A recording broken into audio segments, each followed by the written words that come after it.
I read the script, and they, they sent it to me, the producers, and I liked it because up until that point I'd played, mothers with children, but generally in a sympathetic vein. And what I really liked was that she was considered a nice queen, and so I wanted to have that sort of distance, that the character had. And so I really enjoyed it. And there was one favorite line that I just said, oh, I have to do this, which is the line that Rick Mayall had about looking up my skirt and seeing cobwebs. So I thought, okay, I'm going to do this film. Cobwebs. And I had never worked with Ada, and the director, and I had never actually worked with a foreign director, so that also intrigued me. I thought it'd be very interesting. What was really fascinating about him was he explained to me the whole Calvinist background that he had and that the Dutch have, and it's so dour, so dark, so rigid, so serious, so somber, that I thought it was so interesting that he would be attracted to this kind of material. No. You see, I think it should definitely be more like mine, more blush here. We had wonderful discussions. I asked him a lot of questions about the difference between European filmmaking and American filmmaking, and I was very intrigued with that.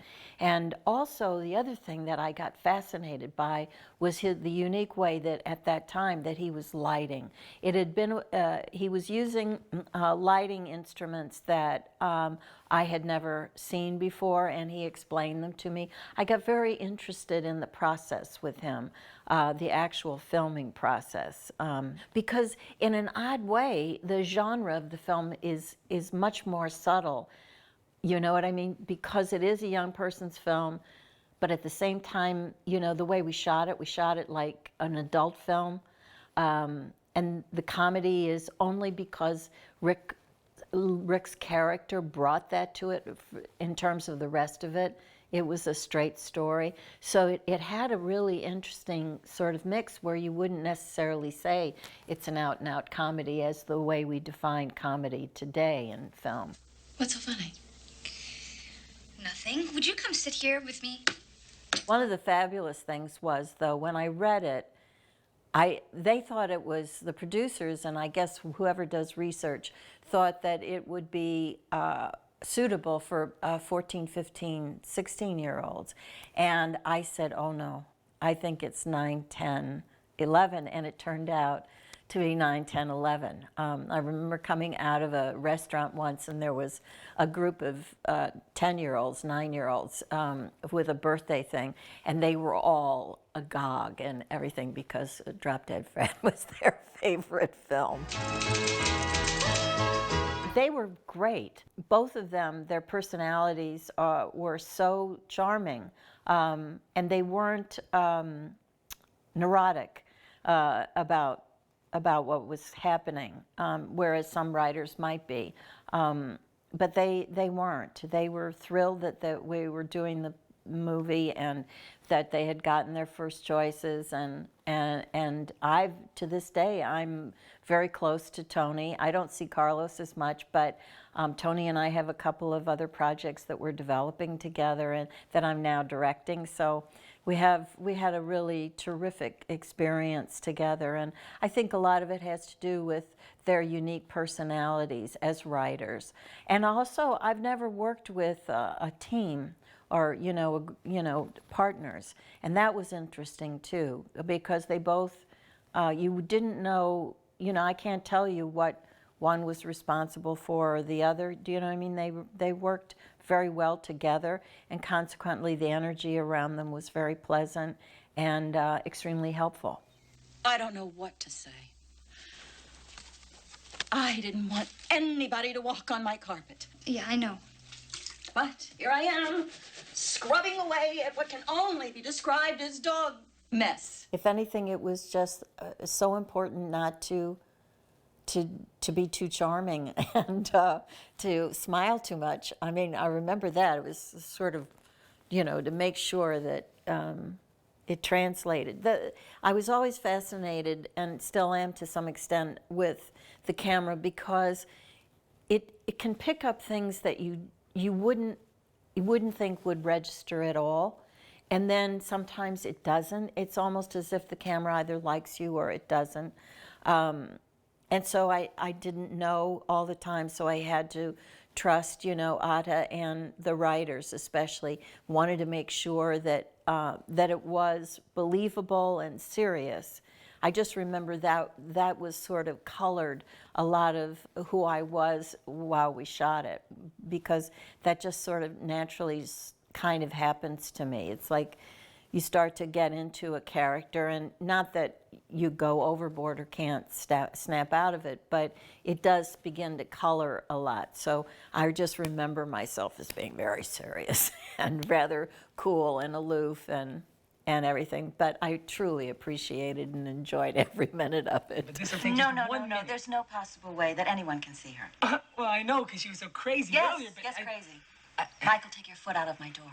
Oh, and I remember that I felt very strongly about the way the character looked, and I had a favorite dress that I thought it was the pink dress, I think. And I think that was my dress. I think I brought it to the costume lady and said, I really think this is the character. I've had that sort of experience before with other projects where a piece of clothing or an idea of clothing is sort of settles in, and then I feel I know who it is that I'm about to portray.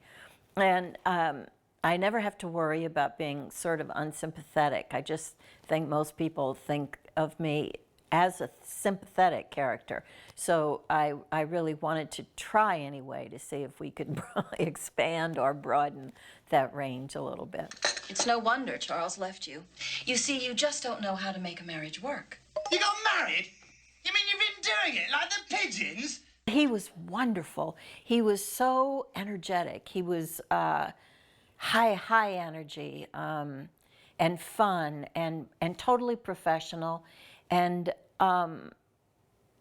crazy, but not crazy in life, but just understood that manic sort of wonderful quality, and I really appreciated that. I mean, who's had that too is Dreyfuss had that in The Goodbye Girl. And when we met to read the script together, he had it, and I had that immediate sort of chemistry with him too. And I think it's because my energy and my chemistry is very different. So there's something that maybe works very well that way and makes me feel comfortable about people who are crazed. Well, it is a lovely day for it. But all my focus was about not seeing him, So it was really pretty crazy. What did you say to me? She told you to piss off. What are you, deaf? I said piss off. She was wonderful. In a way, I'm sorry that she never wanted really a career, because I think she had a great quality. She was very easy. I mean, I would have loved to have had her as a daughter and been another kind of mother, but she was great. She was like perfect for it in a way, because she had a kind of wistful, otherworldly quality that I think really worked very well. And so I think we all complemented each other, the three of us. It is! The mega bitch! Let me at her! To this day, still, people say, I know you probably think somebody will come up and say, The Goodbye Girl, but I said my favorite was Drop Dead Fred. So, and then they saw it 5 times. I mean, and that kind of thing was really, that's a lot of fun when you that is part of making film that makes it really kind of wonderful, is it's there, hopefully. Don't you remember I was the only one who could see him? No, I don't remember Drop Dead Fred at all. And I think that in some ways that's probably why it's wound up to be more cult, is because it did actually appeal to a younger audience, which it found its audience in a way. I don't know if the picture today would be able to do that because they come and go so fast. But that one was able to kind of build its audience, and then all of a sudden, you had teenagers who remembered it, and then it was adults, and then it was parents. And so I would have these generations of people that would go, oh my God, I saw that film when I was 9, you know. It was like, it was really good. Ouch! Vodka and pants pie. God knows what else. I just had a really nice time on it. So everything was extremely pleasant, and Rick was just, he was just fantastic. He was really special. And I'm sorry that he's not with us, you know?